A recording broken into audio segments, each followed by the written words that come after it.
پتہ ہے میرے نبی پاک نے کیا فرمایا؟ فرمایا مجھے میرے رب نے حکم دیا ہے کہ میں 4 لوگوں سے پیار کروں۔ اللہ اکبر، کاش کبھی آپ اس حدیث کے جملوں کو سمجھیں۔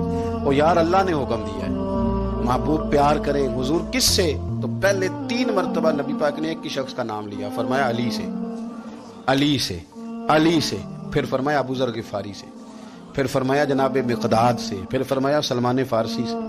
رب نے مجھے کہا ان سے پیار کرو، حضرت ابو ذر غفاری۔ تبوک کے موقع پر نا اونٹ پہ بیٹھے تھے، پیچھے رہ گئے، اونٹ پر بیٹھے تھے تو پیچھے رہ گئے، اونٹ سست تھا، تھک گیا، چل نہیں رہا تھا۔ حضرت ابو ذر غفاری رضی اللہ تعالیٰ عنہ پہلے تو اسے لے گئے یہ گاؤں میں کہ اونٹ بیمار ہو گیا، اس کا علاج کرایا، لیکن جب وہ ٹھیک نہ ہو سکا نا تو اونٹ وہیں چھوڑ دیا۔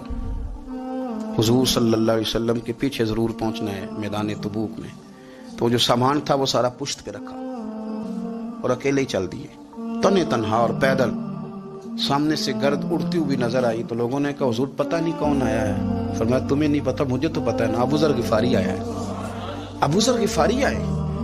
پھر حضور نے فرمایا یمشی واحدہ و یموت واحدہ و یبعث واحدہ، فرمایا یہ تنہا چلتے ہیں، یہ تنہا ہی دنیا سے جائیں گے، تنہا ہی اٹھائے جائیں گے، تنہا تنہا چلتے ہیں، تنہا ہی دنیا سے جائیں گے، انتقال تنہا ہی اٹھائے جائیں گے۔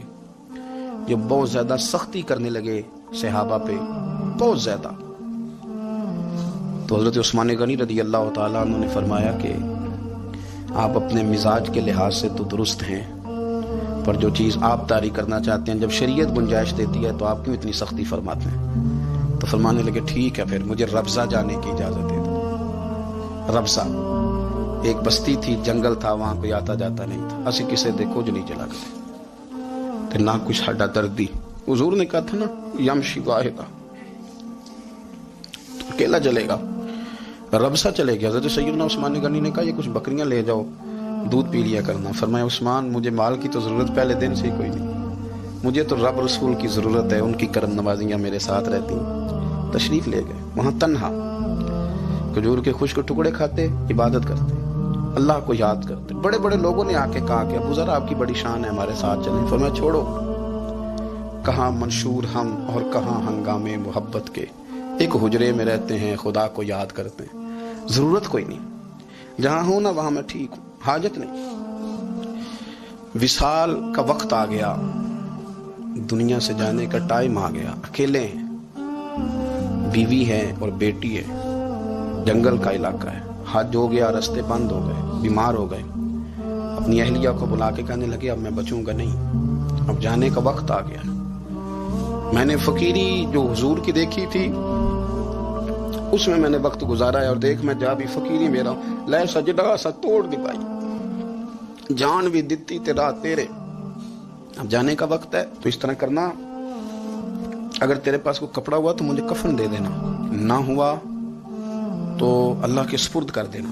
کہا ہم 2 عورتیں ہیں، جنازہ غسل کفن۔ فرمایا رب جماعت بھیجے گا میرے لیے، لوگ آئیں گے، میرے نبی پاک نے مجھ سے وعدہ کیا تھا آئیں گے نا لوگ۔ تو اہلیہ کہنے لگی ابو ذر آپ کو کیسے پتا ہے کہ آپ اس صحرا میں انتقال کر جائیں گے؟ اللہ شفا دینے والا۔ فرمانے لگے ہم 3-4 لوگ بیٹھے تھے تو حضور نے فرمایا تھا تم میں سے ایک شخص صحرا میں اکیلا انتقال کر جائے گا۔ وہ میرے جتنے باقی ساتھی تھے وہ سارے انتقال کر گئے، یا میں اکیلا ہی بچا، مجھے پتا ہے وہ میں ہی ہوں، تو تم دیکھنا تمہیں کوئی نہ کوئی مل جائے گا غسل کفن کے لیے۔ آپ کی اہلیہ کہتی ہیں کہ میں اٹھی، کبھی دوڑ کے میں باہر جاتی، سڑک پہ جا کے دیکھتی کوئی گزر رہا ہے، پھر میں آ کے کہتی حج ختم ہو گیا ہے، رستے بند ہو گئے ہیں، کون آئے گا جنگل؟ پھر میں آ کے ان کی تیمارداری کرتی، پھر اٹھ کے جاتی، پھر میں آ کے تیمارداری کرتی۔ اچانک میری نظر پڑی تو ایک چھوٹا سا قافلہ آ رہا تھا، اس قافلے میں چند لوگ تھے اور سب سے بڑھ کر صحابی رسول حضرت عبداللہ ابن مسعود بھی تھے۔ میں نے ان کو اشارہ کیا تو وہ دوڑے آئے، کہنے لگے بہن کیا ہے؟ میں نے کہا یہاں ایک شخص ہے، تمہاری تھوڑی سی ضرورت ہے اس کو۔ حضرت عبداللہ ابن مسعود کہنے لگے کون ہے بی بی؟ کہتی ہے میں نے کہا کہ وہ ابو ذر غفاری ہیں۔ کہتی تڑپ کے روئے عبداللہ ابن مسعود، تڑپ کے، کہنے لگے ابو ذر میرے نبی پاک کا پیارا، میرے ماں بھی اس پہ قربان، میرا باپ بھی قربان، کدھر ہے جلدی بتاؤ۔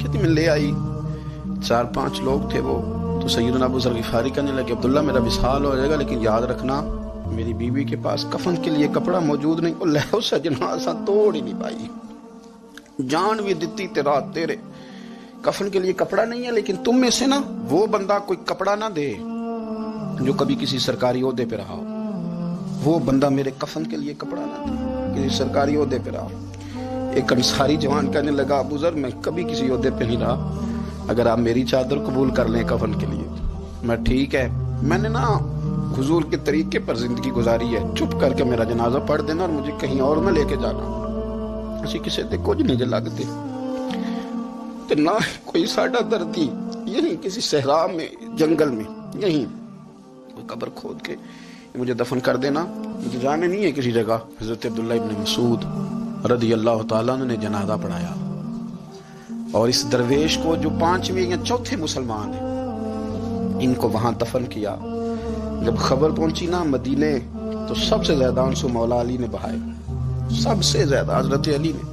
لوگوں نے کہا اتنا کیوں روتے ہو؟ فرمایا 2 ہی تو بندے تھے جو اللہ کے راستے میں کسی کی پرواہ نہیں کرتے تھے، اب ایک ہی رہ گیا ہے۔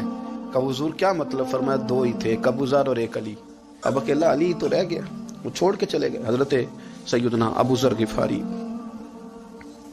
رضی اللہ تعالیٰ عنہ اس عظیم شخص کا نام ہے، سردار قبیلے سے تعلق تھا، بڑے بہادر تھے، اور حضور کو فقیری میں دیکھا تو پھر زندگی اسی فقیری میں گزار دی، اسی فقیری میں۔